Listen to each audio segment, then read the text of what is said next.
reviews are in, and Todd Vandenberg and I, Rob Steele, are here to tell you what they are.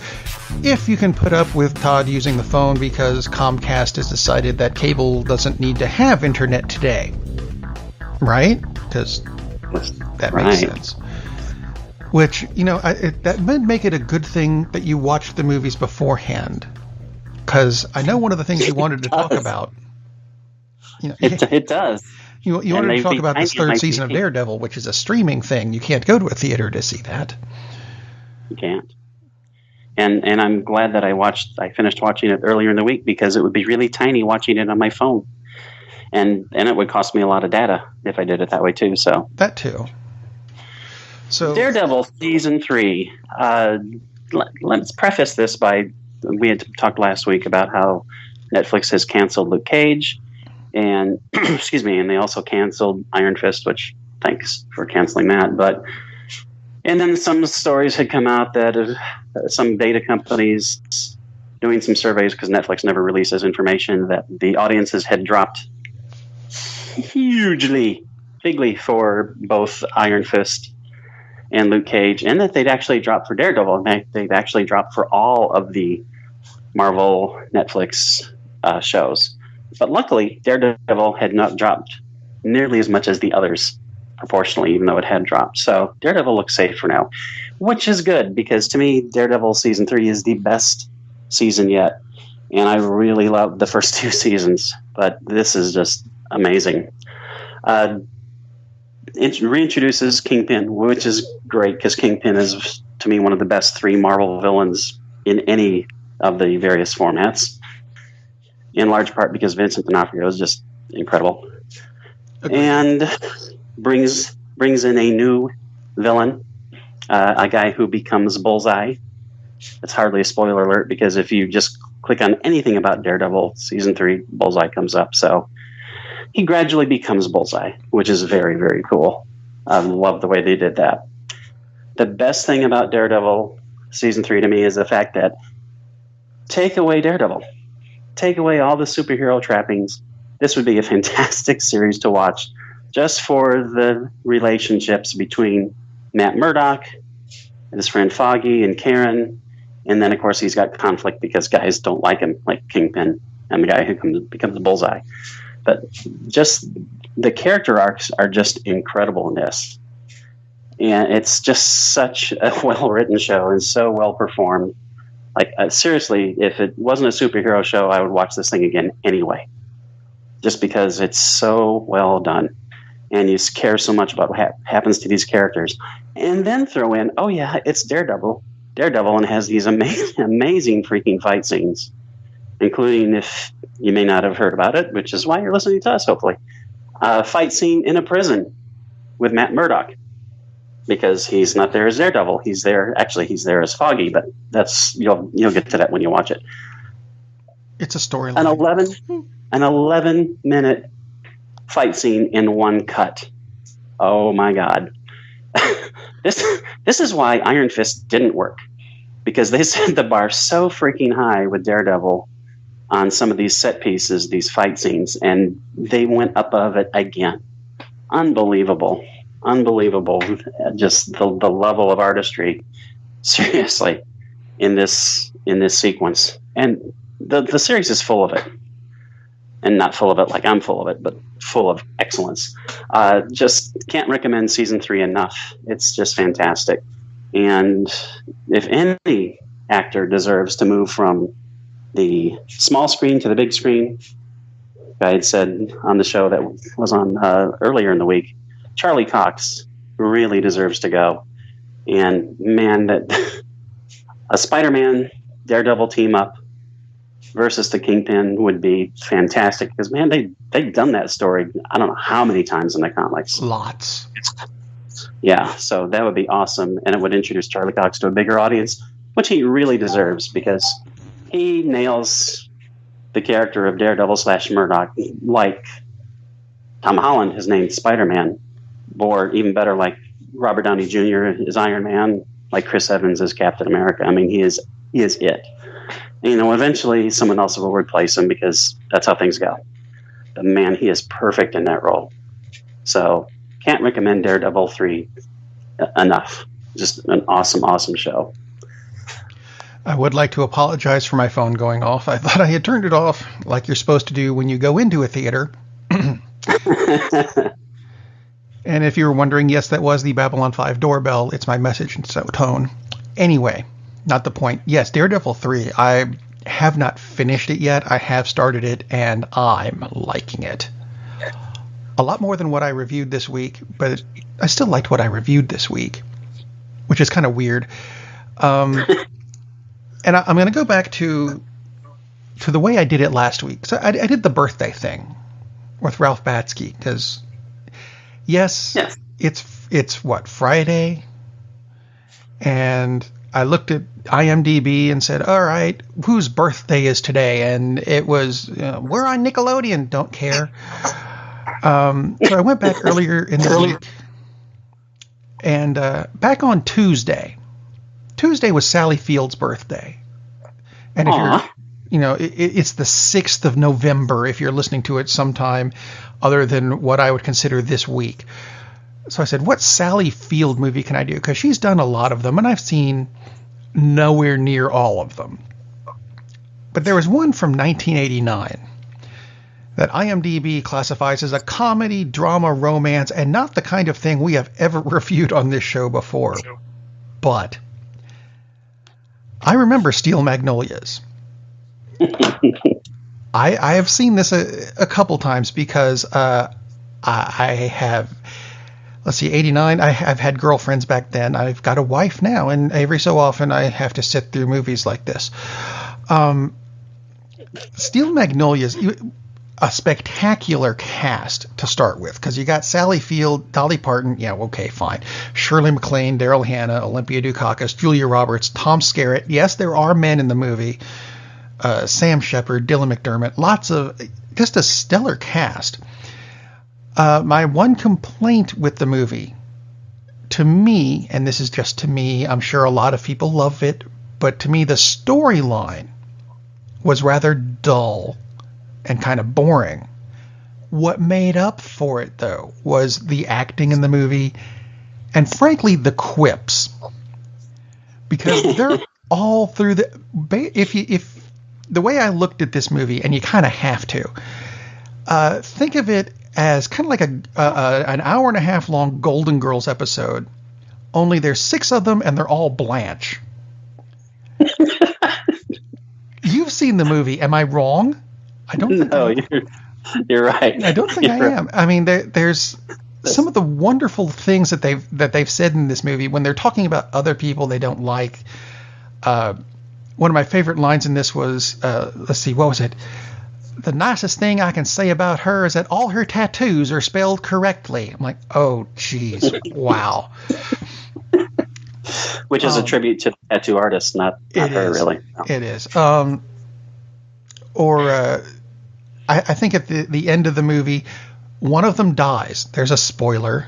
Here's a couple other that you won't be able to tell because Sally Field delivers this monologue about how she's really going to miss the person and how she's so angry right now.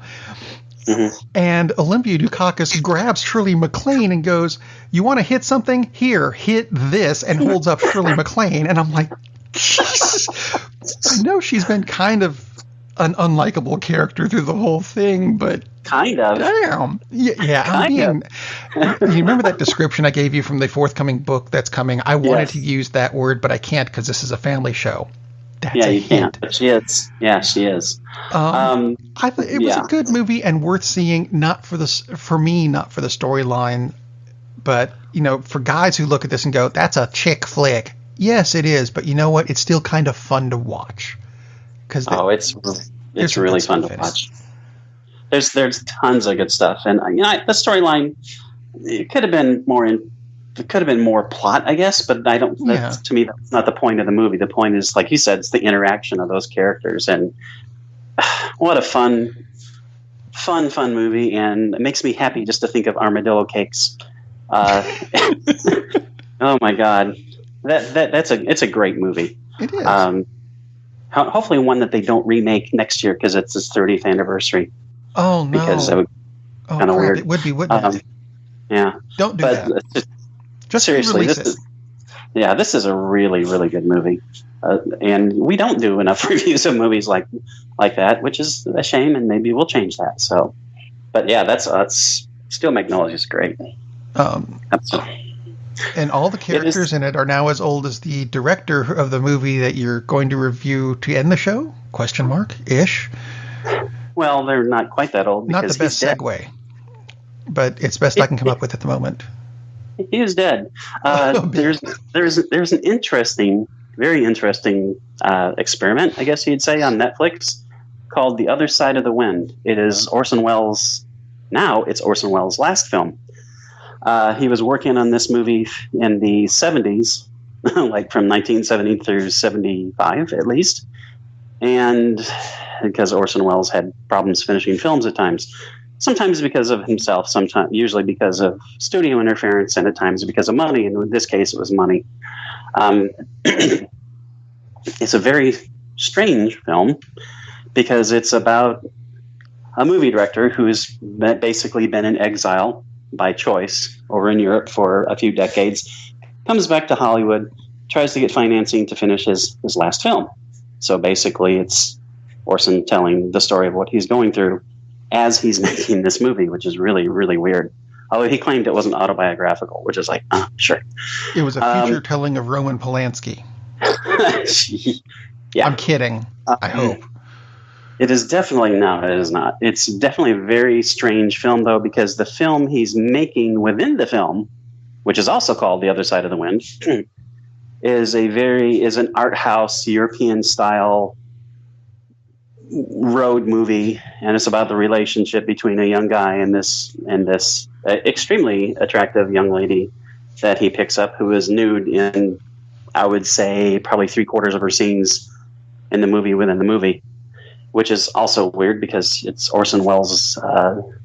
It was his paramour at the time, who was going to be his wife and wasn't his wife, but anyway, and she also is the co-author of the film, which is also interesting.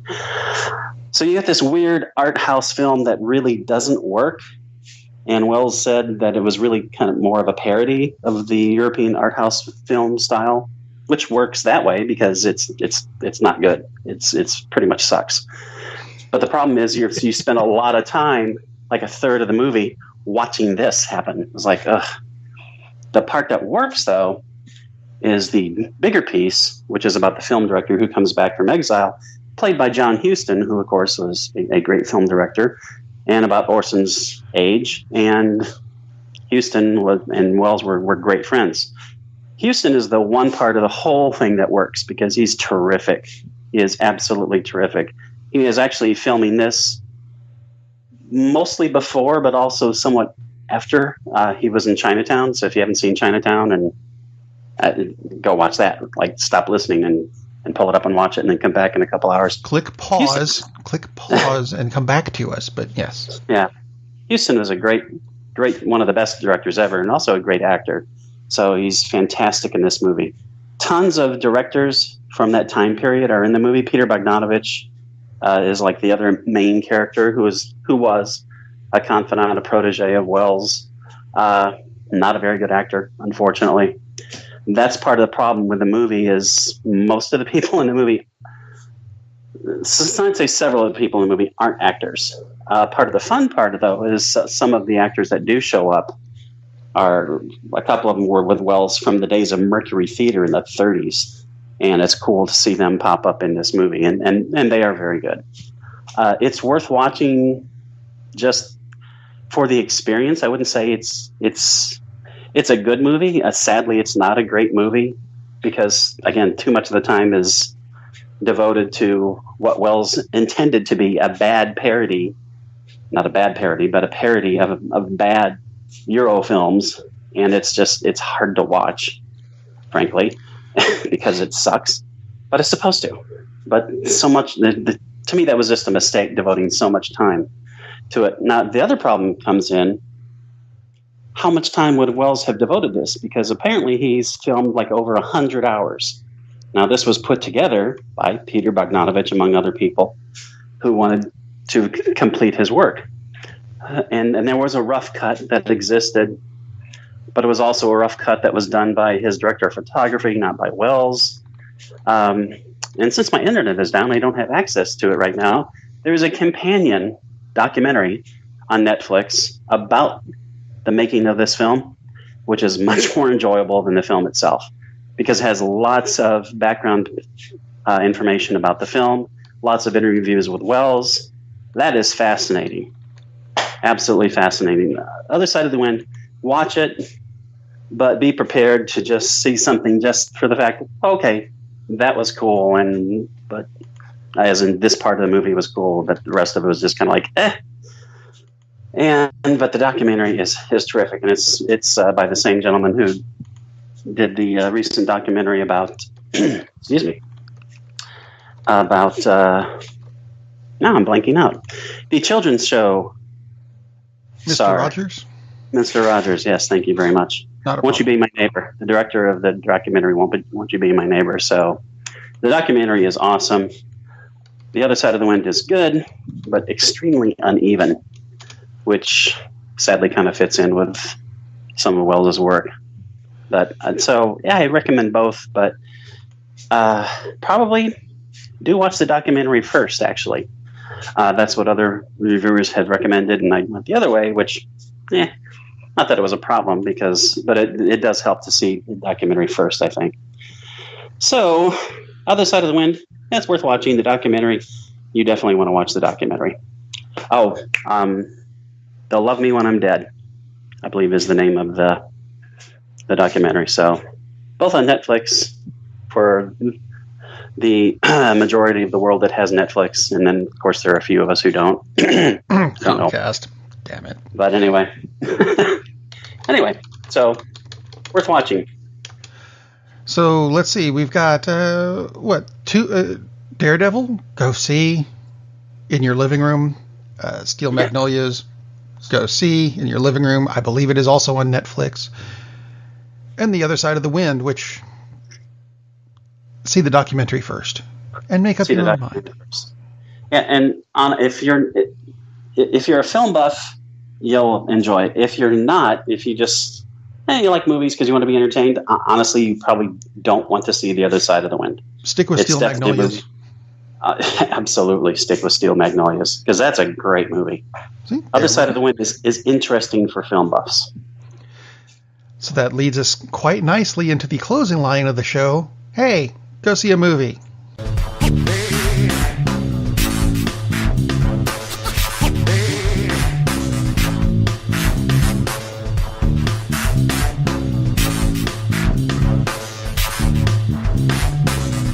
That's pretty much it.